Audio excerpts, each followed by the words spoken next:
Guys, आदाब, नमस्ते, सत श्री अकाल। I hope all are good. हम भी बहुत अच्छे हैं, आप लोगों की दुआ है।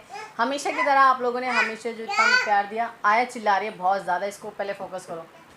वो दूर बैठी है, वो कह रही है मेरे साथ क्यों नहीं बातें कर रहे हैं। तो गाइज़ फाइनली मैं आज आपको बता दूं कि राम रेडी हो गए हैं और हम लोग आपके साथ अपनी ये जो जर्नी है वो आपको पता ही, हम हर छोटी छोटी चीज़ आपके साथ शेयर कर रहे हैं। तो उसमें सबसे इम्पॉर्टेंट चीज़ है हमारी लव स्टोरी। वो क्यों हम आपके साथ शेयर करना चाहते हैं, because you are our family now.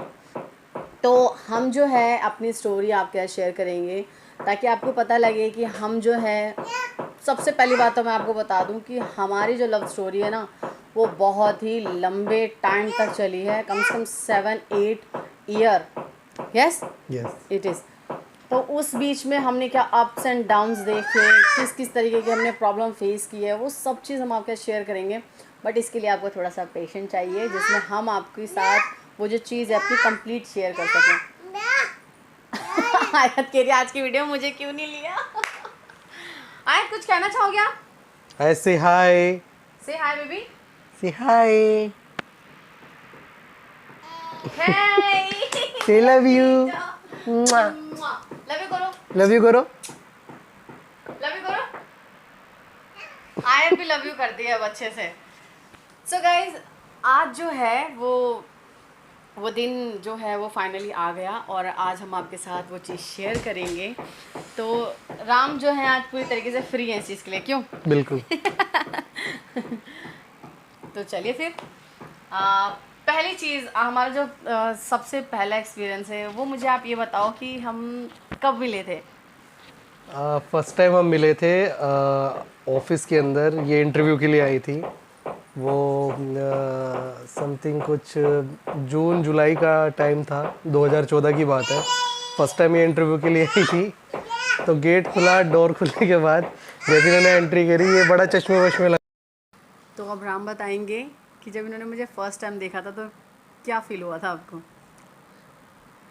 जब मैंने फर्स्ट टाइम इन्हें पहली बार देखा, जुलाई की बात है, इंटरव्यू काफ़ी गर्मी थी।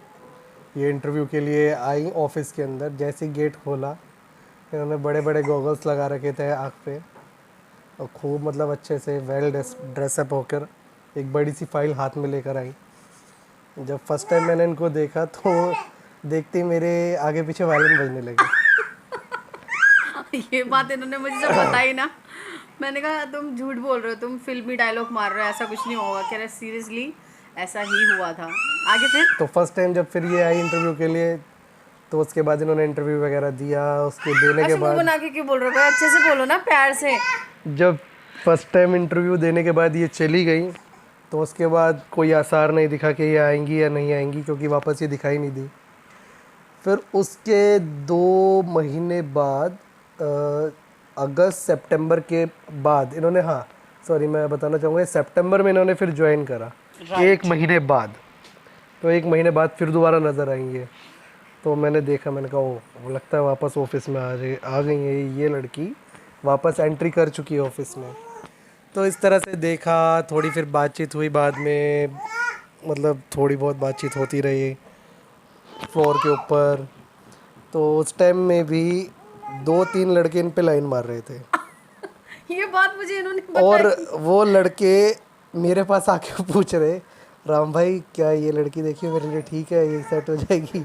अब उनको क्या पता भाई, अंदर ही अंदर मैं भी चाह रहा था। बट वो लोग आए, मैंने कहा हाँ भाई देख लो यार, हो जाए तो ठीक है, वेल एंड गुड है, अगर हो जाए तो ऐसे ऐसे करके हुआ। तो वहाँ पर मेरा एक फ्रेंड था, मेरा स्कूल मेट था, उसको हम बोलते हैं भूरी आँखों वाला, निखिल उसका नाम था। ओ हाँ, निखिल एक है, तो इनका एक फ्रेंड वो है। मेरा स्कूल मेट था। तो हमने दोनों ने कॉलिंग सेंटर लाइन ज्वाइन करी थी साथ में ही। सबसे पहले कोहाट में हमने ज्वाइन करी। कोहाट में ज्वाइन करने के बाद फिर हम जब ये रोहिणी के अपने ऑफिस में आए, तो उस ऑफिस में आने के बाद फिर तो वो भी आया। तो वो भी कहने लगा कि यार मुझे प्रपोज़ करना है नेहा को। मैंने कहा हाँ भाई ठीक है यार, कर ले, करने की तो बात है तो प्रपोज़ कर ले। कहने लगा यार मेरी हिम्मत नहीं हो रही, क्योंकि उस टाइम नेहा बड़ी स्ट्रिक्ट रहती थी। तो उसने कहा कि भाई मैं कहना चाहता हूँ। तो फिर हम जस्ट ऐसे ही जा रहे थे ऑफिस को बंद करके, फिर हम निकल रहे थे। तो रास्ते में ही निखिल मेरे से बैट लगा के कहने लगा देख मैं ना आज उसका नंबर ले लूँगा। मैंने कहा चल ठीक है भाई, बैट लगी। मैंने कहा देखता हूँ चल। मैंने भी कह दिया कि तू नहीं ले पाएगा। तो कहने लगा नहीं भाई देख लियो मैं ले लूँगा। मैंने कहा ठीक है। तो ये जा रही थी तो हम दोनों भी पीछे पीछे आ रहे थे। पीछे पीछे आते आते तो निखिल तो कुछ बोल नहीं पाया। मैं तो जाके सीधा मैंने बोल दिया इनसे कि भाई निखिल आपसे फ्रेंडशिप करना चाहता है, आपका नंबर मांग रहा है। और वो मेरी तरफ आके फाड़ के कहने लगा भाई यार तू पागल है कि क्या बोल रहा है यार, ऐसा थोड़ी है। मैंने किसी को मैंने कहा भाई जब बोल रहा है कोई दिल में बात है तो साफ बोल। तो इस टाइम वो क्या हुआ, उस टाइम वो उसने जाके फिर वो बात पे पलट गया। तो इस तरह मैं बैट जीत गया।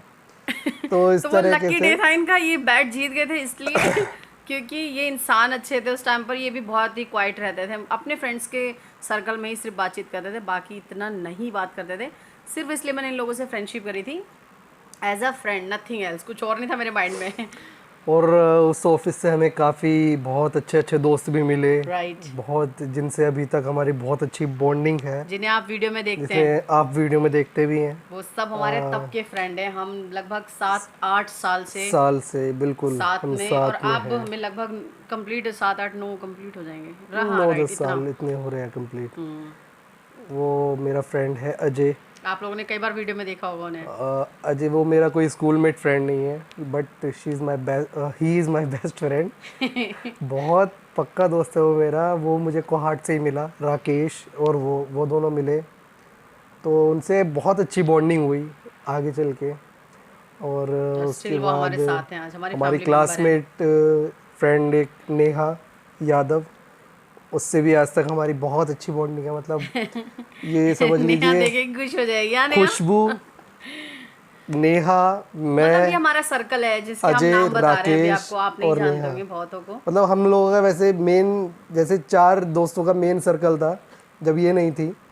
तो नेहा, खुशबू, अजय, राकेश और मैं, हम 5 लोगों का ये मतलब पंगड़ी थी। Right right. वो आज तक टचवुड बहुत अच्छी है, उस टाइम से लेके अभी तक बहुत ही बेस्ट है।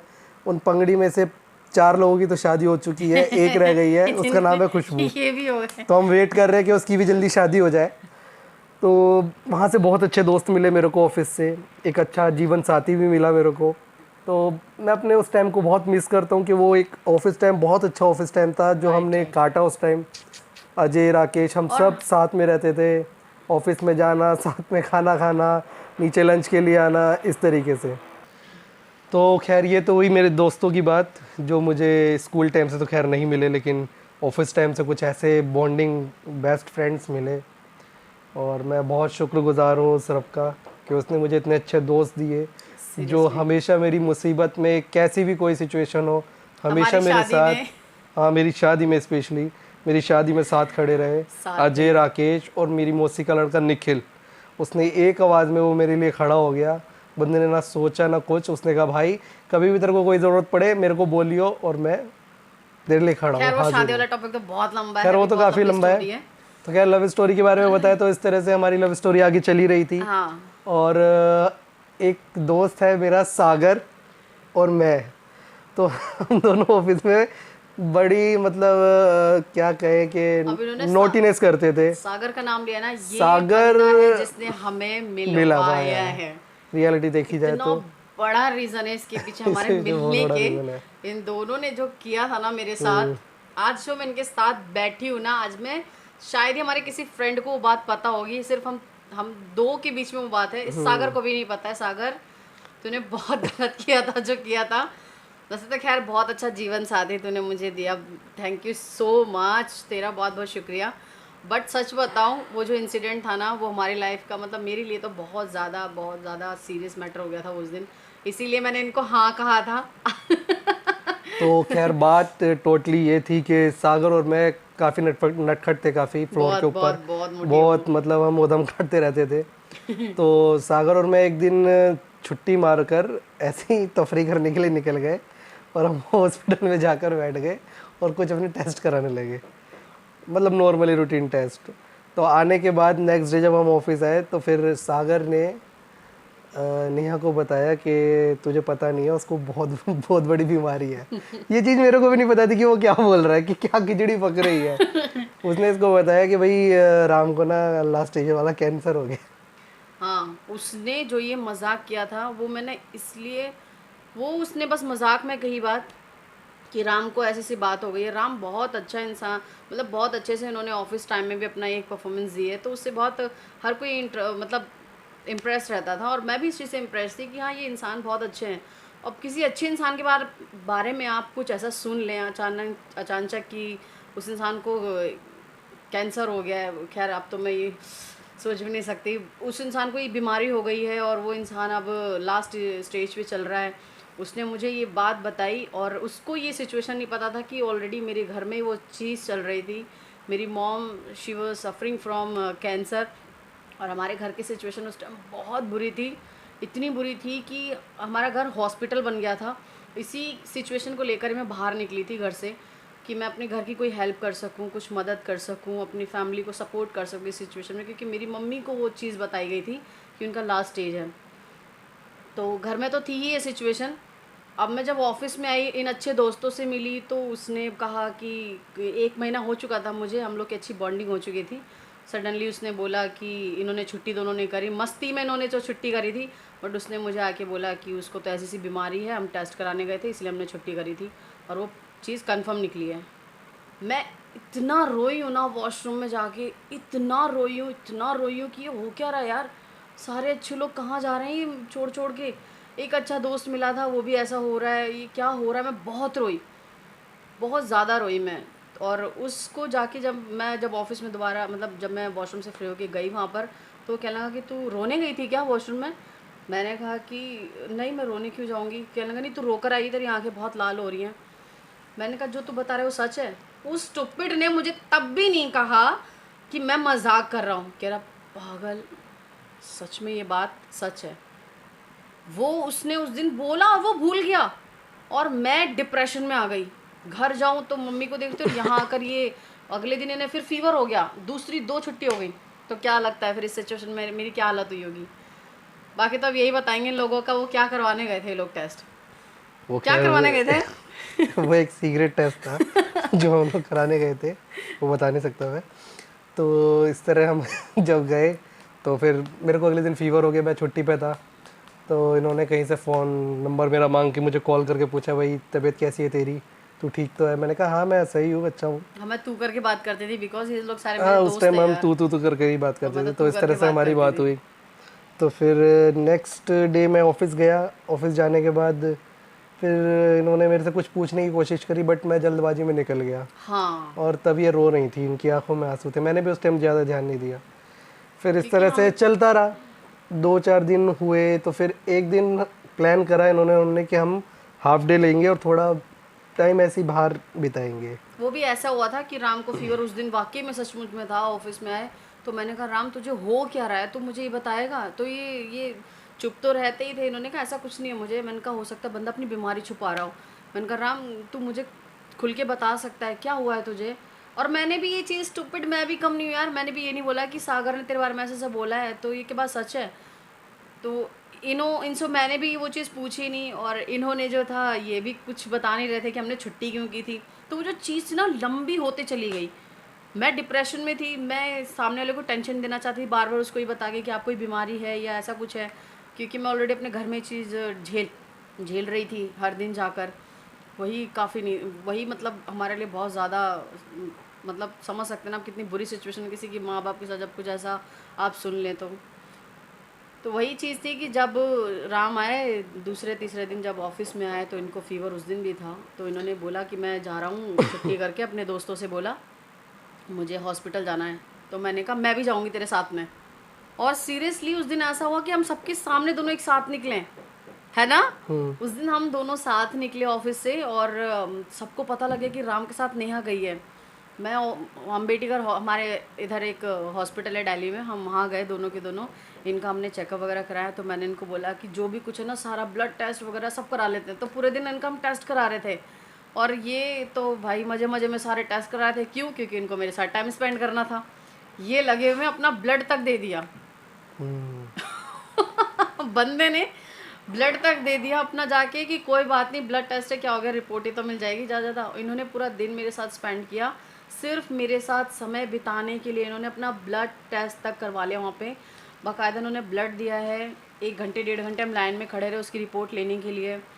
उसके बाद फिर हम डी मॉल वगैरह गए, टाइम स्पेंड किया। राइट। तो थोड़ा अपने बारे में इन्होंने मुझे बताया, मैंने अपने बारे में बताया, थोड़ी जान पहचान बढ़ी इस तरीके से।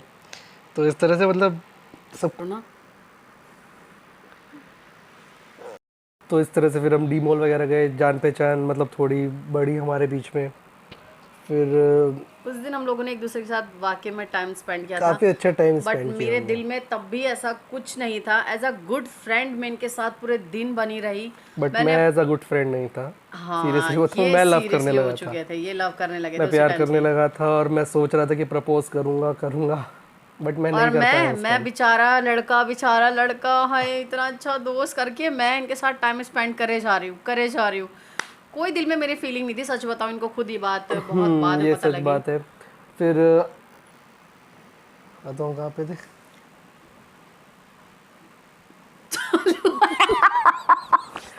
तो जस्ट मैं बताया था कि मेरे दिल में तो वही प्यार की बत्ती जल चुकी थी, बट इनके दिल में नहीं जली थी। तो इस तरीके से बात आगे बढ़ रही थी। फिर इस तरह से हुआ कि ये हमें ऑफिस से लेफ्ट कर दिया गया।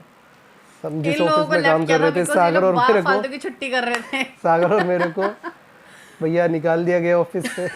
अच्छी बात है, इन लोगों को ऑफिस निकालना भी निकालने चाहिए के था। बाद भी फिर भी मैं उस ऑफिस के चक्कर काट रहा, सागर और मैं हम ओ दोनों ही काट रहे गॉड, थे। वो टाइम मेरे लिए बहुत टफ था, बहुत ज़्यादा टफ था। दोनों को ऑफिस से निकाल दिया गया था क्योंकि इन लोगों ने मजे मजे में 3-4 छुट्टियां कर ली थी। और और सीरियस हम टाइम चल रहा था उस टाइम पे। बिजनेस दे नहीं पा रहे थे। हाँ, एंड ऑफ द मंथ पता ही है कि बिजनेस चाहिए होता है ऐसी कंपनीज को। तो ये लोग सीरियस नहीं थे जॉब को लेकर उस टाइम पर। इन दोनों को टर्मिनेट कर दिया गया, निकाल ही दिया गया, मतलब इन लोगों को लेफ्ट कर दिया वहाँ से। बट ये बंदे, हमारे ऑफिस के सामने ही बस स्टैंड था, ये इरिटेट करने के लिए रोज सामने आके बैठ जाते थे। ऑफिस वालों को लगता था ये बंदा दोबारा ऑफिस में आना चाहता है जॉब के लिए। मुझे भी नहीं पता था क्यों आ रहे हैं। सिर्फ एक हमारे ऑफिस में जो हमारी एक फ्रेंड है, कभी उनसे भी मिलवाएंगे, एचआर थी वो वो हमारे ऑफिस एचआर हुआ की। करती थी उस टाइम पर। उनको पता था सब कुछ। इन्होंने, क्योंकि वे सिस्टर मानते थे उनको, इन्होंने सिर्फ अपने दिल की फीलिंग उनको बताई कि मैं नेहा को, मतलब जो भी ये बताएंगे अब ये बताएंगे अपना। तो उनको मैंने जस्ट बोला, नाइट में बात हुई मैसेज पे, तो फिर मैंने बताया कि ऐसे ऐसे मैम बात है और मुझे थोड़ा अच्छा सा नहीं लगता। तो कहने लगी, ओहो क्या बात है, अच्छा नहीं लगता अब तेरे को। मैंने कहा हाँ मतलब थोड़ा ऐसा है। तो मैंने उनको अपनी दिल की बात पूरी बताई कि मैडम मैं नेहा से प्यार करता हूँ, उसको प्रपोज करना चाहता हूँ, तो आप हेल्प करे मेरी। हेल्प करना थोड़ी सी मेरी, क्योंकि बोलने की हिम्मत नहीं थी। बट फिर भी जैसे तैसे हुआ वो काम। होने के बाद फिर ये किसी को बात पता नहीं थी मैडम के अलावा कि मैं प्रपोज़ करने वाला हूँ उनको, और कुछ भी नहीं। कि भाई प्रपोज़ करना है। तो वो महान तारीख थी 20 अक्टूबर महान तारीख। 2014, जब मैंने इनको फर्स्ट टाइम प्रपोज़ किया था। राइट, इन्हें एक ही रात डेट का याद रहती है। 8 बजे थे, ऑफिस ऑलमोस्ट छूट चुका था, ये नीचे आ गई थी। देखो, नीचे आने के बाद फिर सागर वगैरह सब निकल चुके थे ऑफिस से, तो ये करिश्मा मैडम के साथ जा रही थी। तो मैंने उनको बोला, मैंने इनको इन कहा लोग कि का मतलब रुको। कुछ प्लान था कि भाई नेहा को उतार दो आप, मैं मैंने उससे रुक कर बातचीत मैंने करना कहा चाहता बात हूँ। करना चाहता हूँ। तो कृष्ण ने कहा अरे चलना यार, चलना अभी है। तो ऐसे बोल ये रही थी। बोली कि कोई नहीं, मेरे को थोड़ी सी बात करनी है, कोई नहीं मैडम आप चलो मैं आती हूँ। तो इस तरह से हम वहाँ पे ऑफिस के एक पूरा चक्कर काट लिया। चक्कर काटने के बाद फिर मैंने हिम्मत करके अपनी दिल की अच्छा, पहले बात। मैं बता दूं, मैं इसलिए उतरी थी ना क्योंकि क्या हुआ था, मुझे लगा था कि आज राम से मैं पूछ ही लेती हूँ कि ये बीमारी है क्या या नहीं है। मैं इस मूड से उतरी थी स्कूटी से। मैंने कहा पूछ लेती हूँ क्योंकि मैं बहुत डिप्रेशन में हूँ। मैं ना घर पे खा पा रही थी ढंग से, ना सो पा रही थी कि एक अच्छे इंसान के साथ ये क्या हो गया। मैं उस दिन ये पूछने के लिए उतर गई थी। मैंने कहा आज राम से फाइनली पूछ ही लूँगी मैं। बट वहाँ तो कुछ और ही सीन था यार। वो तो फिर उन्होंने पूरी तैयारी कर रखी थी बकायदा। ओहो, बताओ क्योंकि जरा। एक्चुअली मेरे को भी नहीं पता था सागर ने क्या बताया और किस वजह से इनका मतलब जो हाँ, है झुकाव मेरी तरफ हो रहा है। मैं सोच रहा था कि ये लव है, बट वो लव नहीं था, वो एक केयर थी उस इंसान को लेके जो एक मतलब बहुत बुरी बीमारी से जूझ रहा है, उस चीज़ को लेकर था। लेकिन मैं तो यही सोच रहा था कि ये लव है। तो उस टाइम फिर 20 अक्टूबर रात 8 बजे मैंने इनको प्रपोज़ करा। मैंने इनको गुलाब दिया, उनको अपने दिल की बात बताई। मैं बकायदा बैठ कर किया है बकायदा प्रपोज बैठकर अच्छे मैंने से, वो भी प्रपोज़ करा मेन रोड पे मेन यार। रोड पे। एक लड़की का ये सपना तो होता ही है। अगर कोई ये वीडियो देखेगा तो ऑलमोस्ट आप जो गर्ल्स देख रहे होंगे उनका यही ड्रीम है ना कि लड़का प्रपोज करे घुटनों के बल बैठकर, रोज़ के साथ बाकायदा चॉकलेट वगैरह हो। खैर मुझे इतना इन सब चीज़ों का शौक़ नहीं था, बट क्योंकि मैं उस टाइम पे लव में ज़्यादा वो नहीं करती थी, बहुत दूर रहती थी इन सब चीज़ों से। बट इन्होंने जिस अंदाज में प्रपोज किया ना, भरी सड़क पर, God, it is impossible for a boys. जो ऐसे लड़के ही कर सकते हैं यार, हर लड़का नहीं कर सकता, ये मैं खुद कह रही हूँ। मैं तो ये कहना चाहता हूँ, वो लड़का कर सकता है जो सच्चा प्यार सच्चा प्यार करता है। वो लड़की वो लड़का ये कर सकता है जो सच्चा प्यार करते हैं एक दूसरे से। सीरियसली इन्होंने जो प्रपोज करा था ना, वो मैं आज तक नहीं भूल पा रही हूँ। एक चलती भरी रोड पर, सड़क पर बीचों बीच ऐसे बैठ कर इन्होंने मुझे रोज़ दिया, और 8:30 बज रहे थे, इन्होंने मुझे रोज़ दिया। और वो वैलेंटाइन का भी कोई समय नहीं था, फिर भी वो फूल 20 रुपए का आने वाला। उस टाइम मैंने उसके लिए 40 रुपए 100 रुपीज़ पे कर 100 रुपीज़ पे करके आया था। 100 रुपए का फूल लेकर मैं गया। ये जो 10 रुपए का फ्लावर आता है ना सिर्फ, उसको ये 100 खुशी खुशी में देकर आएगी, भाई तू ये 100 रुपीज़ रख ले, बस इस पे स्पार्कलिंग कर दे और परफ्यूम छिड़क दे। तो इस तरह से भाई मैंने प्रपोज करा। प्रपोज करने के बाद मैंने इनको बोला कि कोई नहीं, ज़्यादा जल्दी नहीं है, जैसा भी हो आप मेरे को बता देना, जैसा भी आपको ठीक लगे। मैंने मगर चॉकलेट और फूल ले लिए। मेरी तरफ से तो आई लव यू है, बाकी आई डोंट नो कि तुम क्या फील करती हो। तो फिर मैं सीधा घर की तरफ निकल लिया, और घर पे आने के बाद फर्स्ट टाइम मैं आपको एक चीज़ ये बताना चाहूँगा कि मैंने अपने घर वालों से नहीं छुपाया इस चीज़ के बारे में। जैसे ही मैं प्रपोज कर कर आया, मैंने घर पे आके ही बोल दिया पापा को, मम्मी को, दीदी को कि भाई ऐसे ऐसे बात है, एक लड़की ऐसे नेहा नाम से है, नेहा खान नाम है, और मैं उसको प्रपोज कर कर आया हूँ। तो मेरे घर वालों को भी इसमें कोई इशू नहीं हुआ कि वो खान है या मुस्लिम है, ऐसा कुछ नहीं। एक और बात बता दी कि मैं मुस्लिम है और ये हिंदू है। हाँ। बट आज एक सबसे बड़ा जो इन्होंने मेरे, कहते हैं ना, एक वो दिए कि लोग लड़कियों के नाम शादी के बाद चेंज करते हैं या उसका सरनेम लगा देते हैं अपना, ये वो, बट इन्होंने मेरा सरनेम अपने पीछे लगा रखा है। इट इज़, मैं रो दूंगी यार सच में। इन्होंने जो किया है ना, वो मेरे घर वाले समझे नहीं उस टाइम पर, बट उन्हें समझना चाहिए था। बहुत बहुत ज़्यादा कुर्बानी दी है, बहुत ज़्यादा दी है। तो इस तरीके से आगे बढ़ता गया टाइम। मैंने अपने घर वालों को सब कुछ बता दिया कि भाई लड़की मुस्लिम है और मैं उससे शादी करना चाहता हूँ। तो मेरे घर वालों ने भी ये नहीं कहा कि कोई नहीं, मुस्लिम है तो क्या हो गया, लड़की अच्छी है ना, बस लड़की अच्छी होनी चाहिए। तो इस तरह से हमारी बात आगे बढ़ी। फिर धीरे धीरे करके फिर इन्होंने व्हाट्सएप पे ही मेरे को भेजा, Ram I love you too. तो वही मेरे दिल की खुशी और अच्छे से हो गई। फिर नेक्स्ट डे जब हम ऑफिस गए तो मेरे दोस्त वगैरह सब हम लोगों को घूरने लगे, क्या लगा बेटा तूने उसको आई लव यू बोल दिया, ओ ये तो यही मेरे जो फ्रेंड्स हैं अजय, राकेश, ये सब बोलने लगे वाह भाई वाह क्या बात है, तूने आखिरकार आई लव यू बोल ही दिया। तो ये चीज़ मेरे फ्रेंड निखिल को भी पता चली, वो काफ़ी जेलस करने लगा मेरे से। मेरे को समझ में नहीं आया भाई उसमें जेलस की क्या बात है। सही बात है भाई, तुमको हिम्मत नहीं थी, तुम नहीं बोल पाए, मैंने बोल दिया, अब जो हो गया सो हो गया। तो इस तरह से ये लव यू तो हो गया हमारा, तो प्रपोज हो गया, सब कुछ हो गया। तो इस तरह से हमारी मतलब प्रेम की गाड़ी चल पड़ी धीरे धीरे। अब जो आगे की जो स्टोरी है वो आपको हम नेक्स्ट व्लॉग में बताएंगे क्योंकि बहुत इंटरेस्टिंग स्टोरी है, बहुत ही जबरदस्त है, आपको सुनने में मजा आएगा, देखने में मजा आएगा। इंटरवल यहाँ से स्टार्ट होता है, इंटरवल। क्योंकि मेरी इस लव स्टोरी में काफ़ी उतार चढ़ाव रहे, बहुत ज़्यादा, काफ़ी अप डाउन्स देखे मैंने फील किया कि क्या लव है रियलिटी उसके बाद मेरा रिएक्ट क्या रहा, मैंने इनके साथ क्या ट्रीट किया, मतलब किस तरीके से वो किया, वो तो अब नेक्स्ट वीडियो में आपको पता लगेगा। तो गाइज नेक्स्ट वीडियो ज़रूर देखिएगा, प्लीज़ शेयर करिएगा और फॉलो कीजिएगा, सब्सक्राइब कीजिएगा और कमेंट करके बताइएगा आपको कैसी लगी और कैसे आप दूसरे को जानना चाहते हैं कि नेक्स्ट व्लॉग में क्या रहा मेरी लाइफ के आगे के चैप्टर में, कि मेरी लव स्टोरी यहीं से बस क्या परवान चढ़ गई ऊपर या फिर डाउन आए, क्या हुआ क्या नहीं हुआ। हाँ, exactly. वो सब मैं आपको बताऊंगा नेक्स्ट व्लॉग के अंदर। तो प्लीज़ ज़रूर आप देखिएगा। तब तक के लिए शब्बा खैर, good night, bye bye, take care.